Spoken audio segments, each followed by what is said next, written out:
you guys surprised the Browns picked up the 5th-year option on Jed Wills? I mean, well, I'll just say real quick, I was not surprised that they picked it up. I'll let Justin, you go ahead and share your thoughts on this. No, I'm not surprised. I'm not surprised, but this is make it or break. This is it. This is a 1-year deal basically, and you either you show up or you show out, and for me, I think he has all the talent in the world as far as just what he can do on the football field. I think he just needs consistency, and the biggest thing is effort. I think that's the biggest thing as far as just what we see. Our biggest gripe is we see him kind of give up on plays. I think if he can put it all together, and we make the argument, you have the best offensive line coach in the league. Yeah. If you can't get better with Callahan, what is going on? So for me, I'm excited to see, I guess, what happens this year.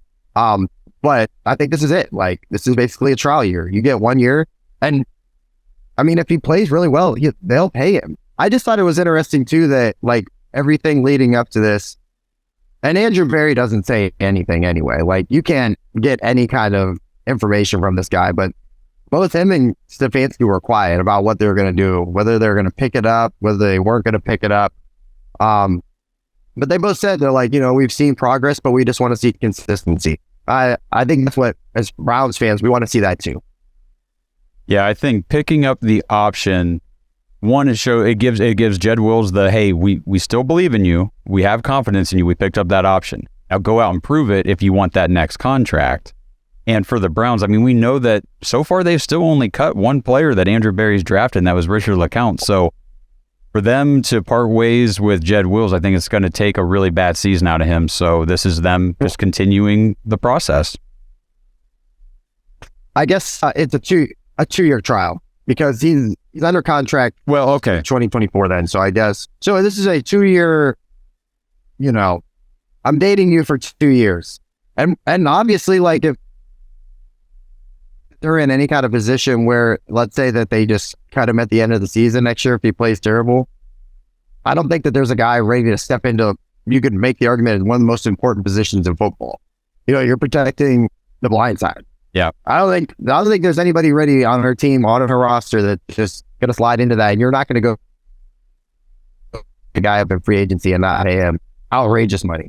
Yeah, that's my opinion. When I say it's kind of like a 1-year trial, because most guys, when you pick up their 5th-year option, that means you're working toward that extension. Usually come to that agreement between the 4th and 5th year.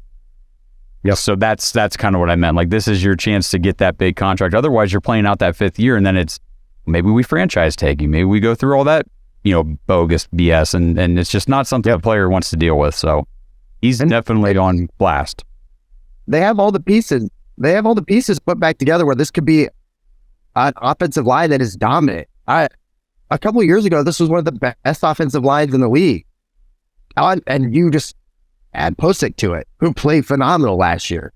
So to me, I think it's a big opportunity to shine. No, I think Jed Wills gets a lot of hate. Obviously, we've given him some hate. But I've seen some people were irate. We picked up his option and they call him a bust. I don't think you can consider Jed Wills a bust right now. He came in as a rookie, and he hasn't missed many games in his career. He missed a handful, 5 games in his entire career so far. And he's come in and started since day one. And since he's become the starting left tackle, the Browns offensive line, other than last year when we were starting Froholt at center and but when the core has been healthy, it's top 1 to 3 offensive lines in football. So even if he's not necessarily been what we want him to be in terms of consistency, he's still starting left tackle for one of the best offensive lines in football. He can't be that bad to call him a bust. He's not Greg Robinson. No, I think not living up to high expectations is different than being a bust, right? Because like you just said, he started every game for the most part. Since he was a rookie, I mean, that's what we drafted him to do. We didn't draft him to be a Hall of Famer like Joe Thomas. We drafted him to start at left tackle for the Browns, and he's done that. Yeah, so I think the last long-term left tackle we had he's going to the Hall of Fame next month or in 2 months, so not just because we took him 10th, that doesn't guarantee he's going to be a Hall of Famer. Go look at all the guys who've been picked 10th and let's see how many are Hall of Famers. Yep. We just talked about how the draft can be a crapshoot. We're lucky enough that we took a guy at 10 who has come in and started right away and started all but 5 games in his career. And even though the consistency hasn't been good, and listen, I've gave him a ton of crap last year, just like anybody, but he's essentially solidified that position because before him, it was a rotation of people trying to find a replacement for Joe Thomas.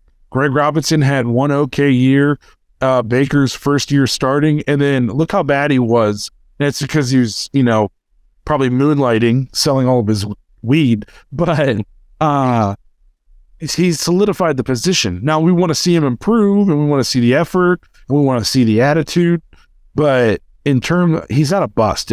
You can't call him a bust. Nope. So I wasn't surprised at all that we picked up his option because I think all the talk of bust, that's all noise, Twitter, that's not real. I think inside the Browns building and their organization, obviously they just picked it up. I think there's still faith in Jed Wills.